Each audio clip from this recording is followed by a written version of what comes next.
حضرت انس رضی اللہ عنہ نے بیان کیا کہ نبی کریم صلی اللہ علیہ وسلم کے پاس قبیلہ عقل کے چند لوگ آئے اور اسلام قبول کیا، لیکن مدینے کی آب و ہوا انہیں موافق نہیں آئی، ان کے پیٹ پھول گئے۔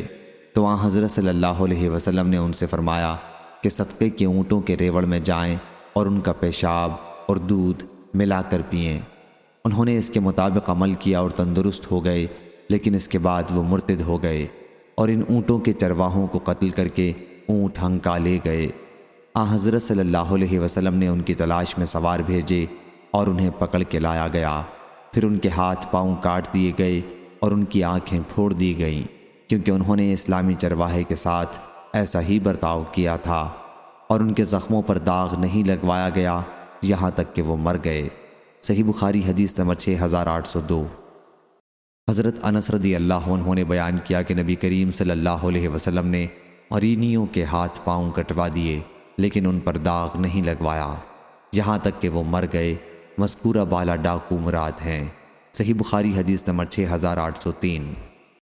انس رضی اللہ عنہ نے بیان کیا کہ قبیلہ عقل کے کچھ لوگ نبی کریم صلی اللہ علیہ وسلم کے پاس سن 6 ہجری میں آئے، اور یہ لوگ مسجد کے سائبان میں ٹھہرے۔ مدینہ منورہ کی آب و ہوا انہیں موافق نہیں آئی۔ انہوں نے کہا، یا رسول اللہ صلی اللہ علیہ وسلم، ہمارے لیے دودھ کہیں سے مہیا کر دیں۔ حضرت صلی اللہ علیہ وسلم نے فرمایا کہ یہ تو میرے پاس نہیں ہے، البتہ تم لوگ ہمارے اونٹوں میں چلے جاؤ۔ چنانچہ وہ آئے اور ان کا دودھ اور پیشاب پیا اور صحت مند ہو کر موٹے تازے ہو گئے۔ پھر انہوں نے چرواہے کو قتل کر دیا اور اونٹوں کو ہنکا لے گئے۔ اتنے میں حضرت صلی اللہ علیہ وسلم کے پاس فریادی پہنچا اور حضرت صلی اللہ علیہ وسلم نے ان کی تلاش میں سوار بھیجے۔ ابھی دھوپ زیادہ پھیلی بھی نہیں تھی کہ انہیں پکڑ کر لایا گیا۔ پھر حضرت صلی اللہ علیہ وسلم کے حکم سے سلائیاں گرم کی گئیں اور ان کی آنکھوں میں پھیر دی گئیں، اور ان کے ہاتھ پاؤں کاٹ دیے گئے، اور ان کے زخم سے خون کو روکنے کے لیے انہیں بھی داغا نہیں گیا۔ اس کے بعد وہ ہرہ مدینے کی پتھریلی زمین میں ڈال دیے گئے۔ وہ پانی مانگتے تھے لیکن انہیں پانی نہیں دیا گیا یہاں تک کہ وہ مر گئے۔ ابو قلابہ نے کہا کہ یہ اس وجہ سے کیا گیا تھا کہ انہوں نے چوری کی تھی، قتل کیا تھا، اور اللہ اور اس کے رسول سے غدارانہ لڑائی لڑی تھی۔ صحیح بخاری حدیث نمبر 6804۔ حماد بن زید نے بیان کیا، ان سے ایوب سختیانی نے، ان سے ابو قلابہ نے، اور ان سے حضرت انس بن مالک رضی اللہ عنہ نے کہ قبیلہ عقل یا ارینہ کے چند لوگ، میں سمجھتا ہوں عقل کا لفظ کہا، مدینہ آئے، اور حضرت صلی اللہ علیہ وسلم نے ان کے لیے دودھ دینے والی اونٹنیوں کا انتظام کر دیا اور فرمایا کہ وہ اونٹوں کے گلے میں جائیں اور ان کا پیشاب اور دودھ پئیں۔ چنانچہ انہوں نے پیا، اور جب وہ تندرست ہو گئے تو چرواہے کو قتل کر دیا اور اونٹوں کو ہنکا لے گئے۔ حضرت صلی اللہ علیہ وسلم کے پاس یہ خبر صبح کے وقت پہنچی تو آپ نے ان کے پیچھے سوار دوڑائے۔ ابھی دھوپ زیادہ پھیلی بھی نہیں تھی کہ وہ پکڑ کر لائے گئے۔ چنانچہ حضرت صلی اللہ علیہ وسلم کے حکم سے ان کے بھی ہاتھ پاؤں کاٹ دیے گئے اور ان کی بھی آنکھوں میں سلائی پھیر دی گئی اور انہیں ہرہ میں ڈال دیا گیا۔ وہ پانی مانگتے تھے لیکن انہیں پانی نہیں دیا جاتا تھا۔ ابو قلابہ نے کہا کہ وہ لوگ تھے جنہوں نے چوری کی تھی، قتل کیا تھا، ایمان کے بعد کفر اختیار کیا تھا، اور اللہ اور اس کے رسول سے غدارانہ لڑائی لڑی تھی۔ صحیح بخاری حدیث نمبر 6805۔ حضرت ابو ہریرہ رضی اللہ عنہ نے بیان کیا کہ نبی کریم صلی اللہ علیہ وسلم نے فرمایا، 7 آدمی ایسے ہیں جنہیں اللہ تعالیٰ قیامت کے دن اپنے عرش کے نیچے سایہ دے گا، جبکہ اس کے عرش کے سائے کے سوا اور کوئی سایہ نہیں ہوگا۔ عادل، حاکم، نوجوان جس نے اللہ کی عبادت میں جوانی پائی، ایسا شخص جس نے اللہ کو تنہائی میں یاد کیا اور اس کی آنکھوں سے آنسو نکل پڑے، وہ شخص جس کا دل مسجد میں لگا رہتا ہے، وہ 2 آدمی جو اللہ کے لیے محبت کرتے ہیں، وہ شخص جسے کسی بلند مرتبہ اور خوبصورت عورت نے اپنی طرف بلایا اور اس نے جواب دیا کہ میں اللہ سے ڈرتا ہوں، اور وہ شخص جس نے اتنا پوشیدہ صدقہ کیا کہ اس کے بائیں ہاتھ کو بھی پتہ نہ چل سکا کہ دائیں نے کتنا اور کیا صدقہ کیا ہے۔ صحیح بخاری حدیث نمبر 6806۔ ابو حازم سلمہ بن دینار نے بیان کیا ان سے سہل بن سعد سعدی رضی اللہ عنہ نے کہ نبی کریم صلی اللہ علیہ وسلم نے فرمایا، جس نے مجھے اپنے دونوں پاؤں کے درمیان یعنی شرمگاہ کی اور اپنے دونوں جبڑوں کے درمیان یعنی زبان کی ضمانت دے دی تو میں اسے جنت میں جانے کا بھروسہ دلاتا ہوں۔ صحیح بخاری حدیث نمبر 6807۔ حضرت انس رضی اللہ عنہ نے خبر دی کہ میں تم سے ایک ایسی حدیث بیان کروں گا کہ میرے بعد کوئی اسے نہیں بیان کرے گا۔ میں نے یہ حدیث نبی کریم صلی اللہ علیہ وسلم سے سنی ہے۔ میں نے حضرت صلی اللہ علیہ وسلم کو یہ کہتے سنا کہ قیامت اس وقت تک قائم نہیں ہوگی، یا یوں فرمایا کہ قیامت کی نشانیوں میں سے یہ ہے کہ علم دین دنیا سے اٹھ جائے گا اور جہالت پھیل جائے گی، شراب بکثرت پی جانے لگے گی اور زنا پھیل جائے گا، مرد کم ہو جائیں گے اور عورتوں کی کثرت ہوگی، حالت یہاں تک پہنچ جائے گی کہ 50 عورتوں پر ایک ہی خبر لینے والا مرد رہ جائے گا۔ صحیح بخاری حدیث نمبر 6808۔ ابن عباس رضی اللہ عنہ نے بیان کیا کہ رسول اللہ صلی اللہ علیہ وسلم نے فرمایا، بندہ جب زنا کرتا ہے تو وہ مومن نہیں رہتا، بندہ جب چوری کرتا ہے تو وہ مومن نہیں رہتا، اور بندہ جب شراب پیتا ہے تو وہ مومن نہیں رہتا، اور جب وہ قتل ناحق کرتا ہے تو وہ مومن نہیں رہتا۔ اکرمہ رضی اللہ عنہ نے کہا کہ میں نے حضرت ابن عباس رضی اللہ عنہ سے پوچھا کہ ایمان اس سے کس طرح نکال لیا جاتا ہے؟ آپ رضی اللہ عنہ نے فرمایا کہ وہ اس طرح اور اس وقت آپ نے اپنی انگلیوں کو دوسرے ہاتھ کی انگلیوں میں ڈال کر پھر الگ کر لیا، پھر اگر وہ توبہ کر لیتا ہے تو ایمان اس کے پاس لوٹ آتا ہے، اس طرح اور آپ نے اپنی انگلیوں کو دوسرے ہاتھ کی انگلیوں میں ڈالا۔ صحیح بخاری حدیث نمبر 6809۔ حضرت ابو ہریرہ رضی اللہ عنہ نے بیان کیا کہ نبی کریم صلی اللہ علیہ وسلم نے فرمایا کہ زنا کرنے والا جب زنا کرتا ہے تو وہ مومن نہیں رہتا، چور جب چوری کرتا ہے تو وہ مومن نہیں رہتا، شرابی جب شراب پیتا ہے تو وہ مومن نہیں رہتا، پھر ان سب آدمیوں کے لیے توبہ کا دروازہ بہرحال کھلا ہوا ہے۔ صحیح بخاری حدیث نمبر 6810۔ حضرت عبداللہ بن مسعود رضی اللہ عنہ نے بیان کیا کہ میں نے پوچھا، یا رسول اللہ صلی اللہ علیہ وسلم، کون سا گناہ سب سے بڑا ہے؟ فرمایا یہ کہ تم اللہ کا کسی کو شریک بناؤ حالانکہ اسی نے تمہیں پیدا کیا ہے۔ میں نے پوچھا اس کے بعد؟ فرمایا یہ کہ تم اپنی اولاد کو اس خطرے سے مار ڈالو کہ وہ تمہارے کھانے میں تمہارے ساتھ شریک ہوگی۔ میں نے پوچھا اس کے بعد؟ فرمایا یہ کہ تم اپنے پڑوسی کی بیوی سے زنا کرو۔ یحییٰ نے بیان کیا، ان سے ابو سفیان نے بیان کیا، ان سے واصل نے بیان کیا، ان سے ابو وائل نے، اور ان سے حضرت عبداللہ بن مسعود رضی اللہ عنہ نے کہ میں نے عرض کیا یا رسول اللہ صلی اللہ علیہ وسلم، پھر اسی حدیث کی طرح بیان کیا۔ عمروں نے کہا کہ پھر میں نے اس حدیث کا ذکر عبد الرحمن بن مہدی سے کیا اور انہوں نے ہم سے یہ حدیث سفیان ثوری سے بیان کی، ان سے عامش، منصور اور واصل نے، ان سے ابو وائل نے اور ان سے ابو میسرہ نے۔ عبد الرحمن بن مہدی نے کہا کہ تم اس سند کو جانے بھی دو۔ صحیح بخاری حدیث نمبر 6811۔ سلمہ بن کہیل نے بیان کیا، کہا کہ میں نے شعبی سے سنا، انہوں نے حضرت علی رضی اللہ عنہ سے بیان کیا کہ جب انہوں نے جمعے کے دن عورت کو رجم کیا تو کہا کہ میں نے اس کا رجم رسول اللہ صلی اللہ علیہ وسلم کی سنت کے مطابق کیا ہے۔ صحیح بخاری حدیث نمبر 6812۔ خالد طحان نے بیان کیا، ان سے شیبانی نے کہا میں نے حضرت عبداللہ بن ابی اوفا رضی اللہ عنہ سے پوچھا کیا رسول اللہ صلی اللہ علیہ وسلم نے کسی کو رجم کیا تھا؟ انہوں نے کہا کہ ہاں۔ میں نے پوچھا سورہ نور سے پہلے یا اس کے بعد؟ کہا کہ یہ مجھے معلوم نہیں۔ امر نہ معلوم کے لیے اظہار لاعلمی کر دینا بھی امر محمود ہے۔ صحیح بخاری حدیث نمبر 6813۔ ابو سلمہ بن عبد الرحمن نے بیان کیا، ان سے حضرت جابر بن عبداللہ انصاری رضی اللہ عنہ نے کہ قبیلہ اسلم کے ایک صاحب ماعز نامی رسول اللہ صلی اللہ علیہ وسلم کی خدمت میں آئے اور کہا کہ میں نے زنا کیا ہے۔ پھر انہوں نے اپنے زنا کا 4 مرتبہ اقرار کیا تو آن حضرت صلی اللہ علیہ وسلم نے ان کے رجم کا حکم دیا اور انہیں رجم کیا گیا۔ وہ شادی شدہ تھے۔ صحیح بخاری حدیث نمبر 6814۔ حضرت ابو ہریرہ رضی اللہ عنہ نے بیان کیا کہ ایک صاحب ماعز بن مالک اسلمی رضی اللہ عنہ رسول اللہ صلی اللہ علیہ وسلم کی خدمت میں آئے۔ اس وقت حضرت صلی اللہ علیہ وسلم مسجد میں تھے۔ انہوں نے آپ کو آواز دی اور کہا کہ یا رسول اللہ صلی اللہ علیہ وسلم، میں نے زنا کر لیا ہے۔ حضرت صلی اللہ علیہ وسلم نے ان کی طرف سے منہ پھیر لیا۔ انہوں نے یہ بات 4 دفعہ دہرائی۔ جب 4 دفعہ انہوں نے اس گناہ کی اپنے اوپر شہادت دی تو حضرت صلی اللہ علیہ وسلم نے انہیں بلایا اور دریافت فرمایا، کیا تم دیوانے ہو؟ انہوں نے کہا کہ نہیں۔ آپ نے دریافت فرمایا، پھر کیا تم شادی شدہ ہو؟ انہوں نے کہا ہاں۔ اس پر حضرت صلی اللہ علیہ وسلم نے فرمایا کہ انہیں لے جاؤ اور رجم کر دو۔ صحیح بخاری حدیث نمبر 6815۔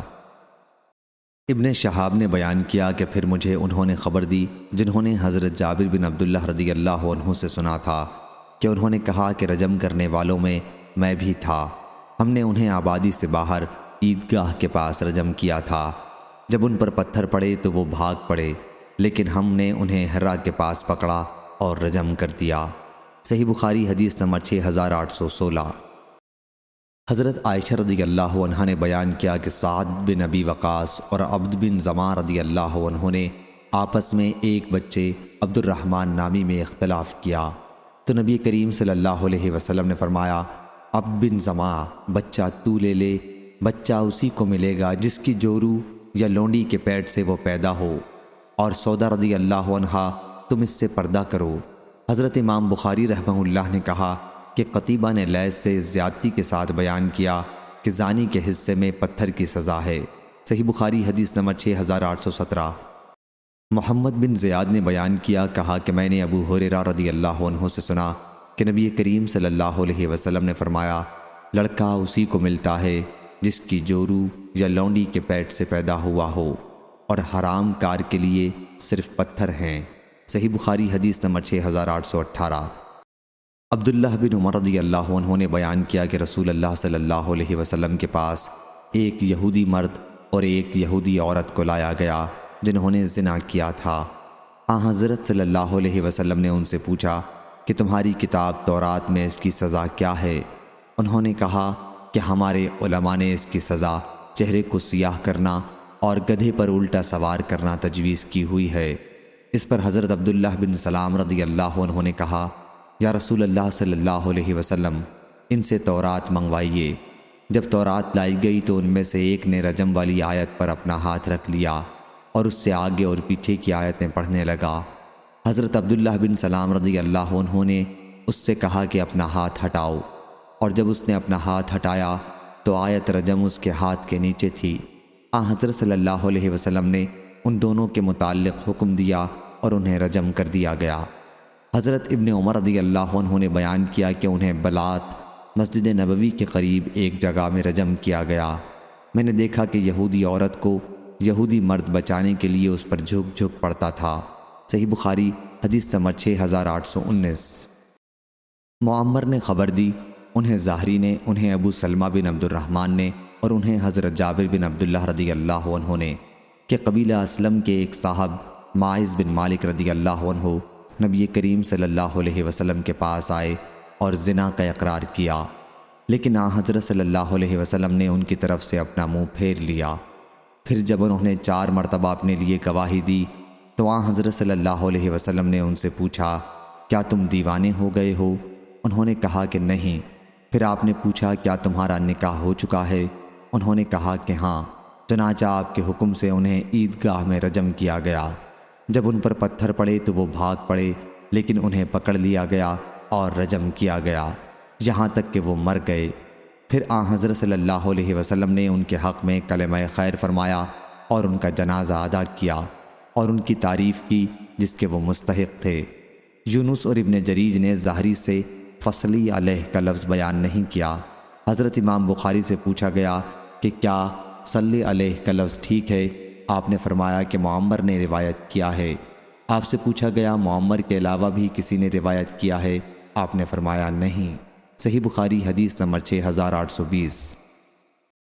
لیث بن سعد نے بیان کیا، ان سے ابن شہاب نے، ان سے حمید بن عبد الرحمن نے، اور ان سے حضرت ابو ہریرہ رضی اللہ عنہ نے کہ ایک صاحب نے رمضان میں اپنی بیوی سے ہم بستری کر لی اور پھر رسول اللہ صلی اللہ علیہ وسلم سے اس کا حکم پوچھا تو آن حضرت صلی اللہ علیہ وسلم نے فرمایا کیا تمہارے پاس کوئی غلام ہے؟ انہوں نے کہا کہ نہیں۔ اس پر آن حضرت صلی اللہ علیہ وسلم نے دریافت فرمایا 2 مہینے کے روزے رکھنے کی تم میں طاقت ہے؟ انہوں نے کہا کہ نہیں۔ آن حضرت صلی اللہ علیہ وسلم نے اس پر کہا کہ پھر 60 محتاجوں کو کھانا کھلاؤ۔ صحیح بخاری حدیث نمبر 6821۔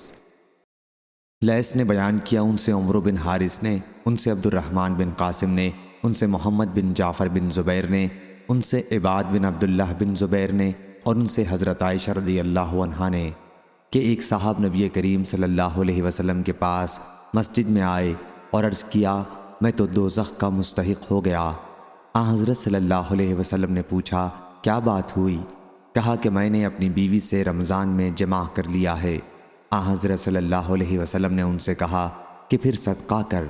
انہوں نے کہا کہ میرے پاس کچھ بھی نہیں۔ پھر وہ بیٹھ گیا اور اس کے بعد ایک صاحب گدھا ہانکتے لائے جس پر کھانے کی چیز رکھی تھی۔ عبد الرحمن نے بیان کیا کہ مجھے معلوم نہیں کہ وہ کیا چیز تھی۔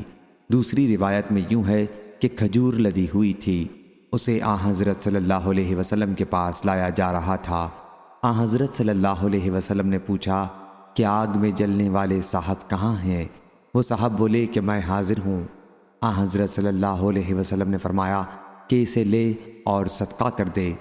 انہوں نے پوچھا کیا اپنے سے زیادہ محتاج کو دوں؟ آن حضرت صلی اللہ علیہ وسلم نے فرمایا کہ پھر تم ہی کھا لو۔ حضرت ابو عبداللہ امام بخاری رحمہ اللہ نے کہا کہ پہلی حدیث زیادہ واضح ہے جس میں اطعم اہلک کے الفاظ ہیں۔ صحیح بخاری حدیث نمبر 6822۔ حضرت انس بن مالک رضی اللہ عنہ نے بیان کیا کہ میں نبی کریم صلی اللہ علیہ وسلم کے پاس تھا کہ ایک صاحب کعب بن عمرو رضی اللہ عنہ آئے اور کہا یا رسول اللہ صلی اللہ علیہ وسلم مجھ پر حد واجب ہو گئی ہے، آپ مجھ پر حد جاری کیجئے۔ بیان کیا آن حضرت صلی اللہ علیہ وسلم نے اس سے کچھ نہیں پوچھا۔ بیان کیا کہ پھر نماز کا وقت ہو گیا اور ان صاحب نے بھی آن حضرت صلی اللہ علیہ وسلم کے ساتھ نماز پڑھی۔ جب آن حضرت صلی اللہ علیہ وسلم نماز پڑھ چکے تو وہ پھر آن حضرت صلی اللہ علیہ وسلم کے پاس آ کر کھڑے ہو گئے۔ کہا یا رسول اللہ مجھ پر حد واجب ہو گئی ہے، آپ کتاب اللہ کے حکم کے مطابق مجھ پر حد جاری کیجئے۔ آن حضرت صلی اللہ علیہ وسلم نے اس پر فرمایا کیا تم نے ابھی ہمارے ساتھ نماز نہیں پڑھی ہے؟ انہوں نے کہا کہ ہاں۔ آن حضرت صلی اللہ علیہ وسلم نے فرمایا کہ پھر اللہ نے تیرا گناہ معاف کر دیا، یا فرمایا کہ تیری غلطی یا حد معاف کر دی۔ صحیح بخاری حدیث نمبر 6823۔ ابن عباس رضی اللہ عنہ نے بیان کیا کہ جب حضرت معاذ بن مالک رضی اللہ عنہ نبی کریم صلی اللہ علیہ وسلم کے پاس آئے تو آن حضرت صلی اللہ علیہ وسلم نے ان سے فرمایا کہ غالباً تو نے بوسہ دیا ہوگا یا اشارہ کیا ہوگا یا دیکھا ہوگا۔ انہوں نے کہا کہ نہیں یا رسول اللہ صلی اللہ علیہ وسلم۔ آن حضرت صلی اللہ علیہ وسلم نے اس پر فرمایا کیا پھر تو نے ہم بستری ہی کر لی ہے؟ اس مرتبہ آپ نے کنائے سے کام نہیں لیا۔ بیان کیا کہ اس کے بعد آن حضرت صلی اللہ علیہ وسلم نے انہیں رجم کا حکم دیا۔ صحیح بخاری حدیث نمبر 6824۔ حضرت ابو ہریرہ رضی اللہ عنہ نے بیان کیا کہ رسول اللہ صلی اللہ علیہ وسلم کے پاس ایک صاحب آئے۔ آن حضرت صلی اللہ علیہ وسلم اس وقت مسجد میں بیٹھے ہوئے تھے۔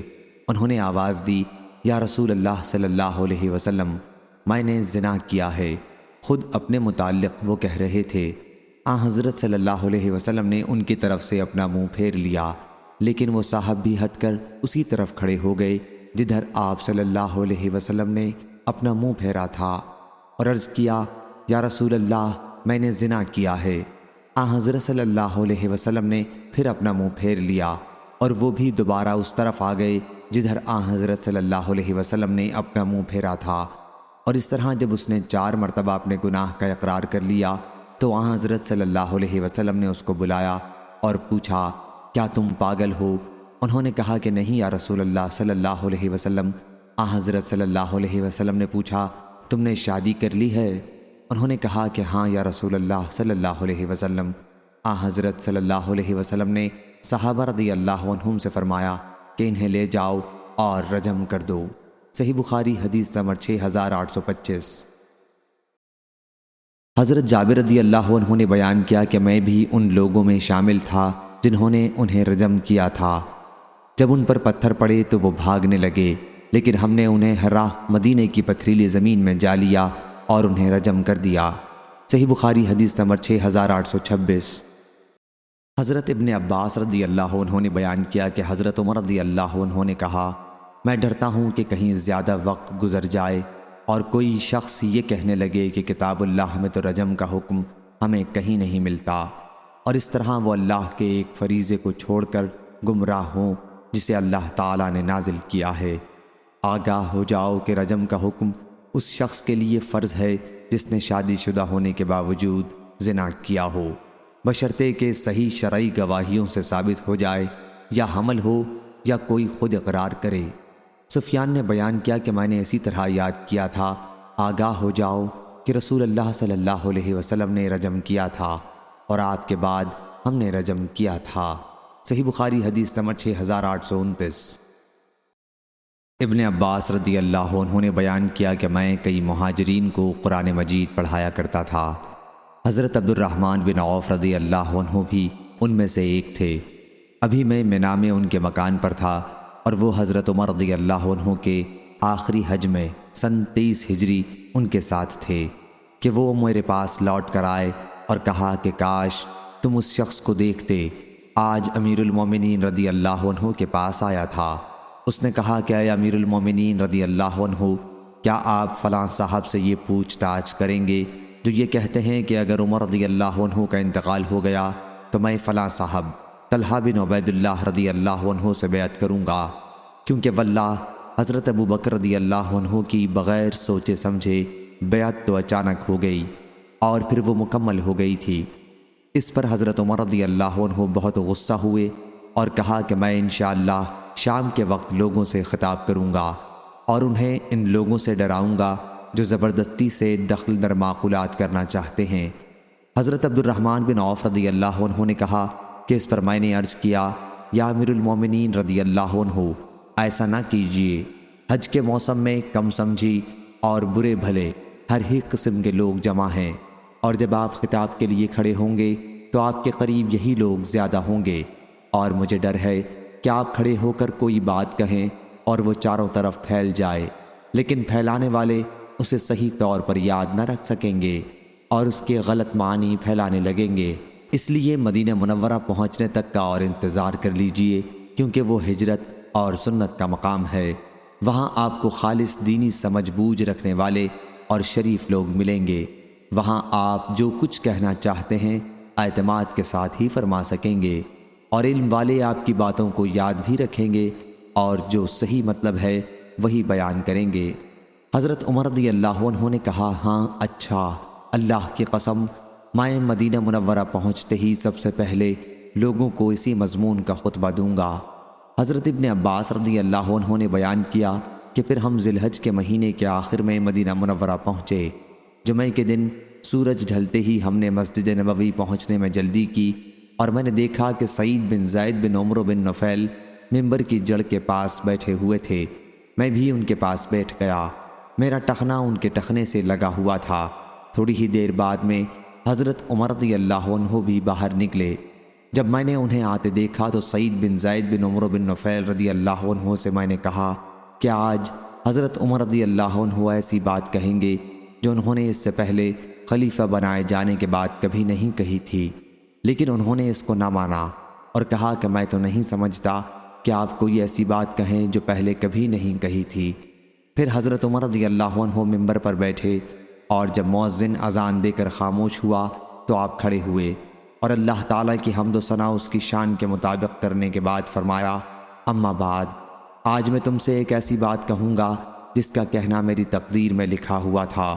مجھ کو نہیں معلوم کہ شاید میری یہ گفتگو موت کے قریب کی آخری گفتگو ہو، بس جو کوئی اسے سمجھے اور محفوظ رکھے اسے چاہیے کہ اس بات کو اس جگہ تک پہنچا دے جہاں تک اس کی سواری اسے لے جا سکتی ہے، اور جسے خوف ہو کہ اس نے بات نہیں سمجھی ہے تو اس کے لیے جائز نہیں کہ میری طرف غلط بات منسوب کرے۔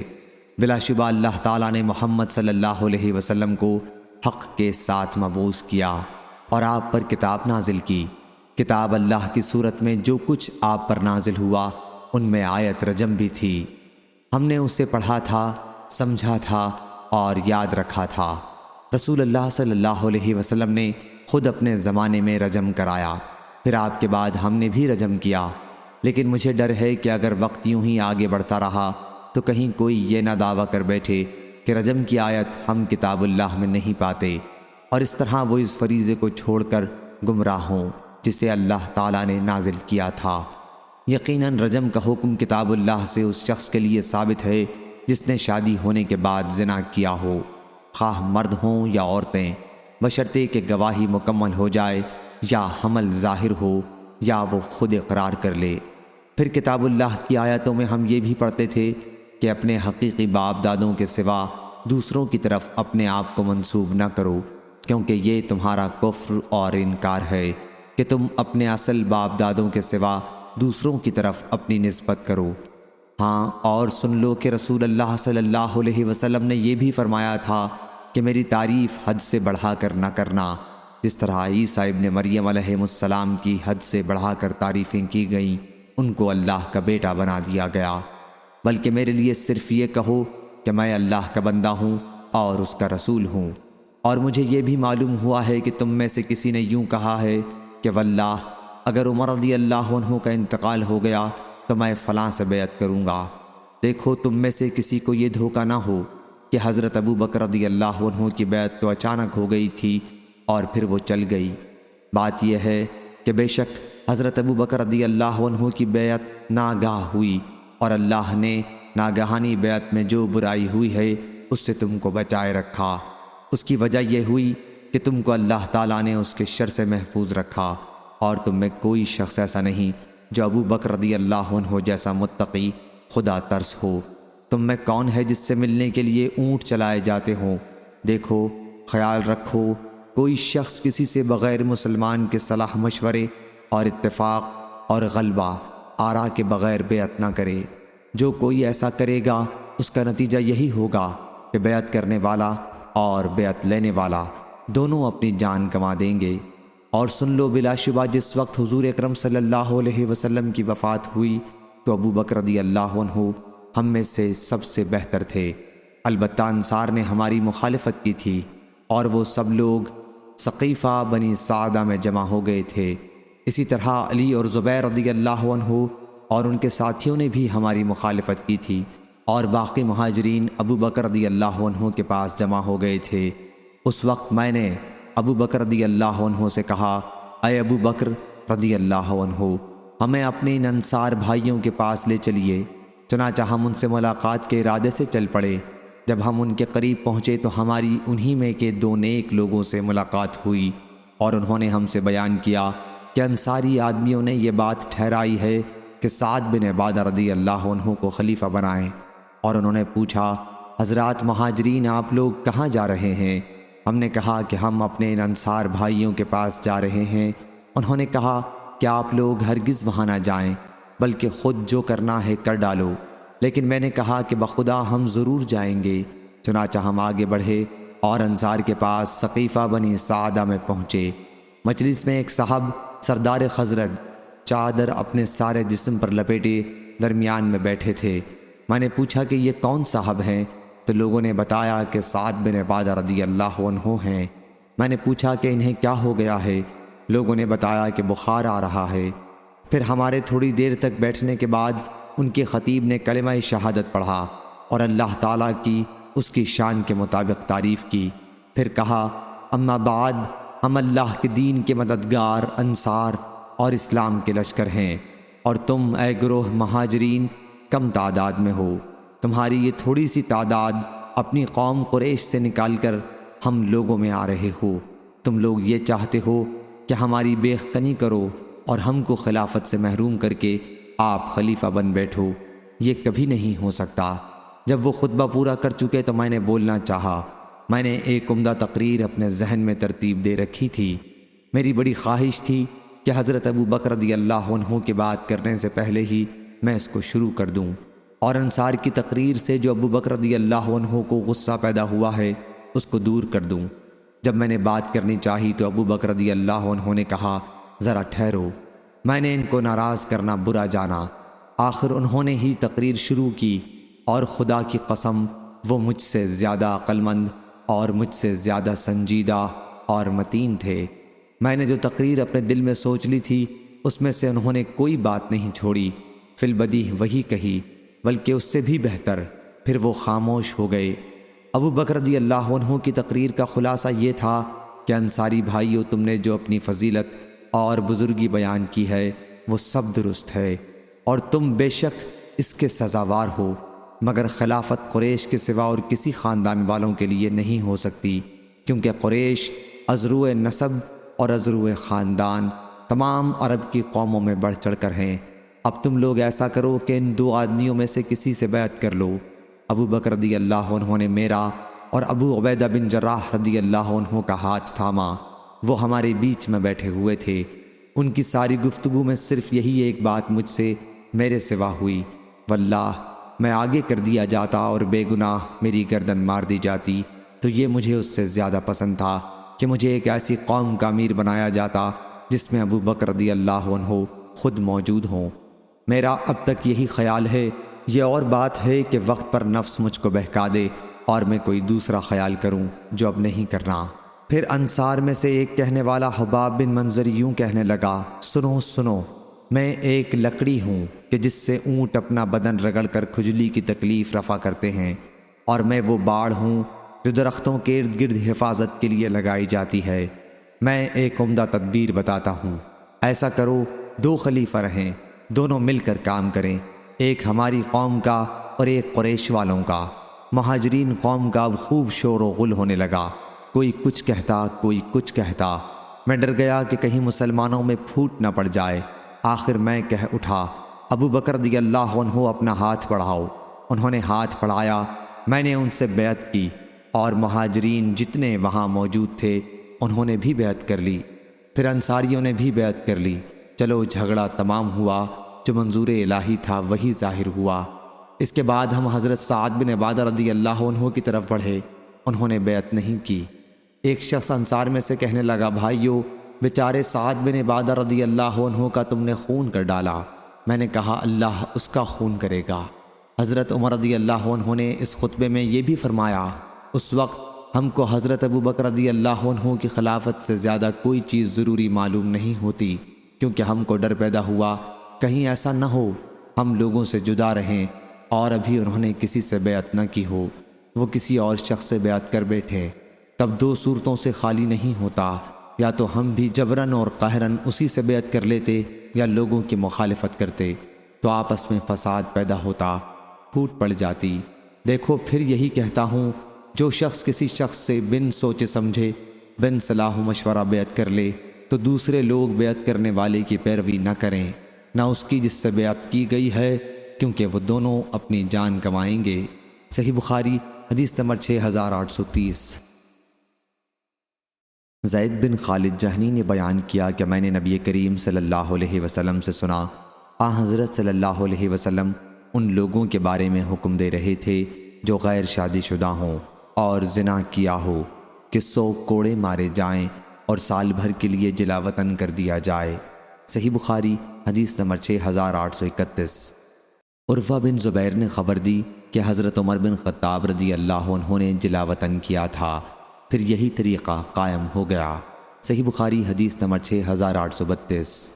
حضرت ابو ہریرہ رضی اللہ عنہ نے بیان کیا کہ رسول اللہ صلی اللہ علیہ وسلم نے ایسے شخص کے بارے میں جس نے زنا کیا تھا اور وہ غیر شادی شدہ تھا، حد قائم کرنے کے ساتھ 1 سال تک شہر بدر کرنے کا فیصلہ کیا تھا۔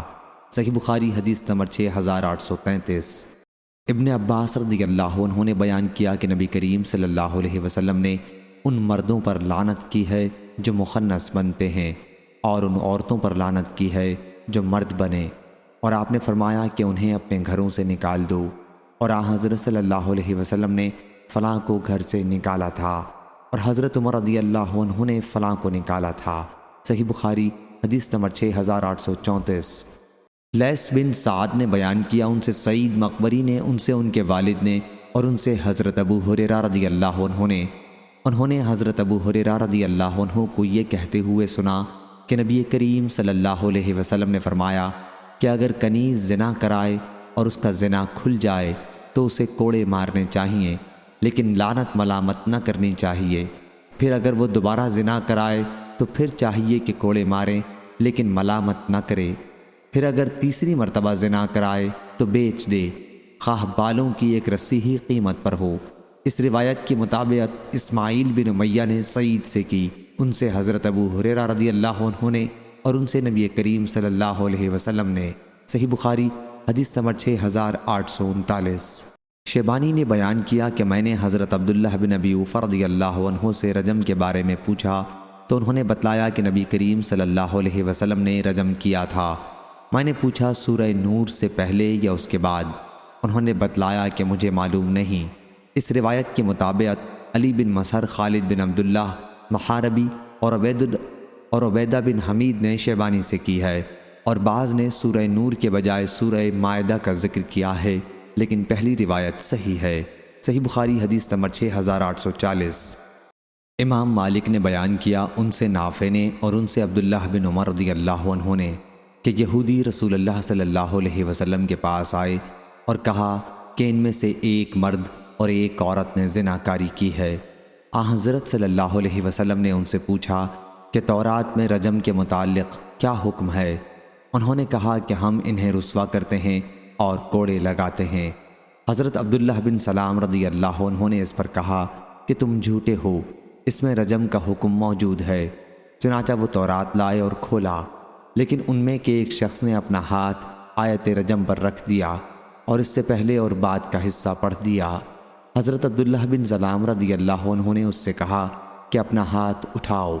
اس نے اپنا ہاتھ اٹھایا تو اس کے نیچے رجم کی آیت موجود تھی۔ پھر انہوں نے کہا، اے محمد صلی اللہ علیہ وسلم، آپ نے سچ فرمایا، اس میں رجم کی آیت موجود ہے۔ چنانچہ حضرت صلی اللہ علیہ وسلم نے حکم دیا اور دونوں رجم کیے گئے۔ میں نے دیکھا کہ مرد عورت کو پتھروں سے بچانے کی کوشش میں اس پر جھک رہا تھا۔ صحیح بخاری حدیث نمبر 6841۔ حضرت عائشہ رضی اللہ عنہا نے بیان کیا کہ ابو بکر رضی اللہ عنہ نے کہا، تمہاری وجہ سے حضرت صلی اللہ علیہ وسلم اور سب لوگوں کو رکنا پڑا، جبکہ یہاں پانی بھی نہیں ہے۔ چنانچہ وہ مجھ پر سخت ناراض ہوئے اور اپنے ہاتھ سے میری کوکھ میں مکہ مارنے لگے، مگر میں نے اپنے جسم میں کسی قسم کی حرکت اس لیے نہیں ہونے دی کہ حضرت صلی اللہ علیہ وسلم آرام فرما رہے تھے۔ پھر اللہ نے تیمم کی آیت نازل کی۔ صحیح بخاری حدیث نمبر 6844۔ حضرت عائشہ رضی اللہ عنہ نے بیان کیا کہ ابو بکر رضی اللہ عنہ آئے اور زور سے میرے ایک سخت گھونسا لگایا اور کہا، تو نے ایک ہار کے لیے سب لوگوں کو روک دیا۔ میں اس سے مرنے کے قریب ہو گئی، اس قدر مجھ کو درد ہوا، لیکن کیا کر سکتی تھی، کیونکہ حضرت صلی اللہ علیہ وسلم کا سر مبارک میری ران پر تھا۔ لکز اور وکز کے ایک ہی معنی ہیں۔ صحیح بخاری حدیث نمبر 6845۔ مغیرہ رضی اللہ عنہ نے بیان کیا کہ سعد بن عبادہ رضی اللہ عنہ نے کہا کہ اگر میں اپنی بیوی کے ساتھ کسی غیر مرد کو دیکھ لوں تو سیدھی تلوار کی دھار سے اسے مار ڈالوں۔ یہ بات نبی کریم صلی اللہ علیہ وسلم تک پہنچی تو آپ نے فرمایا، کیا تمہیں سعد رضی اللہ عنہ کی غیرت پر حیرت ہے؟ میں ان سے بھی بڑھ کر غیرت مند ہوں اور اللہ مجھ سے بھی زیادہ غیرت مند ہے۔ صحیح بخاری حدیث نمبر 6846۔ حضرت ابو ہریرہ رضی اللہ عنہ نے بیان کیا کہ رسول اللہ صلی اللہ علیہ وسلم کے پاس ایک دیہاتی آیا اور کہا کہ یا رسول اللہ صلی اللہ علیہ وسلم، میری بیوی نے کالا لڑکا جنا ہے۔ حضرت صلی اللہ علیہ وسلم نے پوچھا، تمہارے پاس اونٹ ہیں؟ انہوں نے کہا کہ سرخ۔ حضرت صلی اللہ علیہ وسلم نے پوچھا، ان میں کوئی خاکی رنگ کا بھی ہے؟ انہوں نے کہا کہ ہاں۔ حضرت صلی اللہ علیہ وسلم نے پوچھا، پھر یہ کہاں سے آ گیا؟ انہوں نے کہا، میرا خیال ہے کہ کسی رنگ نے یہ رنگ کھینچ لیا جس کی وجہ سے ایسا اونٹ پیدا ہوا۔ حضرت صلی اللہ علیہ وسلم نے فرمایا، پھر ایسا بھی ممکن ہے کہ تیرے بیٹے کا رنگ بھی کسی رنگ نے کھینچ لیا ہو۔ صحیح بخاری حدیث نمبر 6847۔ حضرت ابو بردہ رضی اللہ عنہ نے بیان کیا کہ نبی کریم صلی اللہ علیہ وسلم نے فرمایا، حدود اللہ میں کسی مقررہ حد کے سوا کسی اور سزا میں 10 کوڑے سے زیادہ بطور تعزیر و سزا نہ مارے جائیں۔ صحیح بخاری حدیث نمبر 6848۔ مسلم بن ابی مریم نے بیان کیا، کہا مجھ سے عبد الرحمن بن جابر نے ان صحابی سے بیان کیا جنہوں نے نبی کریم صلی اللہ علیہ وسلم سے سنا تھا کہ حضرت صلی اللہ علیہ وسلم نے فرمایا، اللہ تعالیٰ کی حدود میں سے کسی حد کے سوا مجرم کو 10 کوڑے سے زیادہ کی سزا نہ دی جائے۔ صحیح بخاری حدیث نمبر 6849۔ بکیر نے بیان کیا کہ میں سلیمان بن یسار کے پاس بیٹھا ہوا تھا کہ عبد الرحمن بن جابر آئے اور سلیمان بن یسار سے بیان کیا۔ پھر سلیمان بن یسار ہماری طرف متوجہ ہوئے اور انہوں نے کہا کہ مجھ سے عبد الرحمن بن جابر نے بیان کیا ہے کہ ان سے ان کے والد نے بیان کیا، اور انہوں نے ابو بردہ انصاری رضی اللہ عنہ سے سنا۔ انہوں نے بیان کیا کہ میں نے نبی کریم صلی اللہ علیہ وسلم سے سنا، حضرت صلی اللہ علیہ وسلم نے فرمایا کہ حدود اللہ میں سے کسی حد کے سوا کسی سزا میں 10 کوڑے سے زیادہ کی سزا نہ دو۔ صحیح بخاری حدیث نمبر 6850۔ ابو سلمہ نے بیان کیا اور ان سے ابو ہریرہ رضی اللہ عنہ نے کہ رسول اللہ صلی اللہ علیہ وسلم نے وصال مسلسل افطار کے بغیر کئی دن کے روزے رکھنے سے منع فرمایا۔ تو بعض نے عرض کیا کہ یا رسول اللہ صلی اللہ علیہ وسلم، آپ خود تو وصال کرتے ہیں۔ حضرت صلی اللہ علیہ وسلم نے فرمایا کہ تم میں سے کون مجھ جیسا ہے؟ میرا تو حال یہ ہے کہ مجھے میرا رب کھلاتا ہے اور پلاتا ہے۔ لیکن وصال کرنے سے صحابہ رضی اللہ عنہم نہیں رکے، تو حضرت صلی اللہ علیہ وسلم نے ان کے ساتھ ایک دن کے بعد دوسرے دن کا وصال کیا۔ پھر اس کے بعد لوگوں نے چاند دیکھ لیا۔ حضرت صلی اللہ علیہ وسلم نے فرمایا کہ اگر عید کا چاند نہ دکھائی دیتا تو میں اور وصال کرتا، یا آپ نے تنبیہاً فرمایا تھا کیونکہ وہ وصال کرنے پر مصر تھے۔ اس روایت کی مطابق شعیب، یحییٰ بن سعید اور یونس نے ظاہری سے کی ہے، اور عبد الرحمن بن خالد فہمی نے بیان کیا، ان سے ابن شہاب نے، ان سے سعید بن مسیب نے، اور ان سے ابو ہریرہ رضی اللہ عنہ نے نبی کریم صلی اللہ علیہ وسلم سے بیان کیا۔ صحیح بخاری حدیث نمبر 6851۔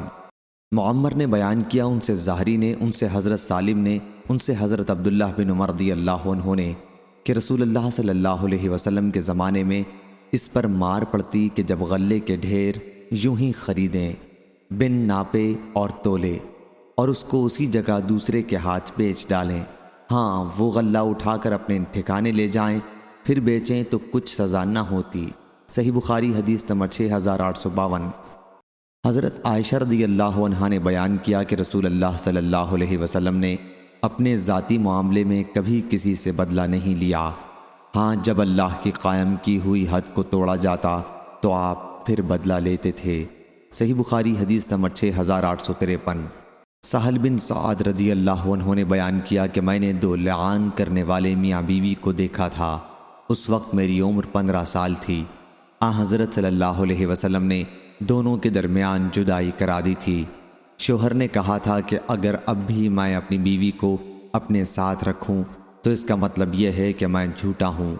سفیان نے بیان کیا کہ میں نے ظاہری سے یہ روایت محفوظ رکھی ہے کہ اگر اس عورت کے ایسا بچہ پیدا ہو تو شوہر سچا ہے، اور اگر اس کے ایسا بچہ پیدا ہو جیسے چھپکلی ہوتی ہے تو شوہر جھوٹا ہے۔ اور میں نے ظاہری سے سنا، انہوں نے بیان کیا کہ اس عورت نے اس آدمی کے ہم شکل بچہ جنا جو میری طرح کا تھا۔ صحیح بخاری حدیث نمبر 6854۔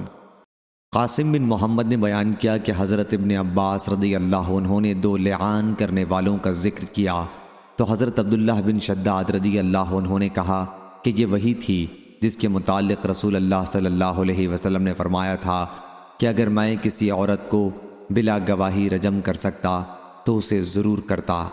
ابن عباس رضی اللہ عنہ نے کہا کہ نہیں، یہ وہ عورت تھی جو فسق و فجور ظاہر کیا کرتی تھی۔ صحیح بخاری حدیث نمبر 6855۔ عبد الرحمن بن قاسم نے بیان کیا، ان سے قاسم بن محمد نے اور ان سے ابن عباس رضی اللہ عنہ نے کہ نبی کریم صلی اللہ علیہ وسلم کی مجلس میں لعان کا ذکر آیا تو عاصم بن عدی رضی اللہ عنہ نے اس پر ایک بات کہی، پھر وہ واپس آئے۔ اس کے بعد ان کی قوم کے ایک صاحب یہ شکایت لے کر ان کے پاس آئے کہ انہوں نے اپنی بیوی کے ساتھ غیر مرد کو دیکھا ہے۔ عاصم رضی اللہ عنہ نے اس پر کہا کہ میں اپنی اس بات کی وجہ سے آزمائش میں ڈالا گیا ہوں۔ پھر ان صاحب کو لے کر نبی کریم صلی اللہ علیہ وسلم کے مجلس میں تشریف لائے اور آن حضرت صلی اللہ علیہ وسلم کو اس کی اطلاع دی جس حالت میں انہوں نے اپنی بیوی کو پایا۔ وہ صاحب زرد رنگ، کم گوشت، سیدھے بالوں والے تھے۔ پھر آن حضرت صلی اللہ علیہ وسلم نے فرمایا کہ اے اللہ اس معاملے کو ظاہر کر دے۔ چنانچہ اس عورت کے یہاں اسی شخص کی شکل کا بچہ پیدا ہوا جس کے متعلق شوہر نے کہا تھا کہ اسے انہوں نے اپنی بیوی کے ساتھ دیکھا ہے۔ پھر آن حضرت صلی اللہ علیہ وسلم نے دونوں کے درمیان لعان کرایا۔ ابن عباس رضی اللہ عنہ سے مجلس میں ایک صاحب نے کہا کہ یہ وہی تھا جس کے متعلق آن حضرت صلی اللہ علیہ وسلم نے فرمایا تھا کہ اگر میں کسی کو بلا گواہی کے رجم کر سکتا تو اسے رجم کرتا۔ ابن عباس رضی اللہ عنہ نے کہا کہ نہیں، یہ تو وہ عورت تھی جو اسلام لانے کے بعد برائیاں اعلانیہ کرتی تھی۔ صحیح بخاری حدیث نمبر 6856۔ حضرت ابو ہریرہ رضی اللہ عنہ نے بیان کیا کہ نبی کریم صلی اللہ علیہ وسلم نے فرمایا 7 مہلک گناہوں سے بچو۔ صحابہ رضی اللہ عنہم نے عرض کیا یا رسول اللہ صلی اللہ علیہ وسلم وہ کیا کیا ہیں؟ حضرت صلی اللہ علیہ وسلم نے فرمایا اللہ کے ساتھ شرک کرنا، جادو کرنا، ناحق کسی کی جان لینا جو اللہ نے حرام کیا ہے، سود کھانا، یتیم کا مال کھانا، جنگ کے دن پیٹھ پھیرنا اور پاک دامن غافل مومن عورتوں کو تہمت لگانا۔ صحیح بخاری حدیث نمبر 6857۔ حضرت ابو ہریرہ رضی اللہ عنہ نے بیان کیا کہ میں نے ابو القاسم صلی اللہ علیہ وسلم سے سنا، آپ صلی اللہ علیہ وسلم نے فرمایا کہ جس نے اپنے غلام پر تہمت لگائی حالانکہ غلام اس تہمت سے بری تھا تو قیامت کے دن اسے کوڑے لگائے جائیں گے سوائے اس کے کہ اس کی بات صحیح ہو۔ صحیح بخاری حدیث نمبر 6858۔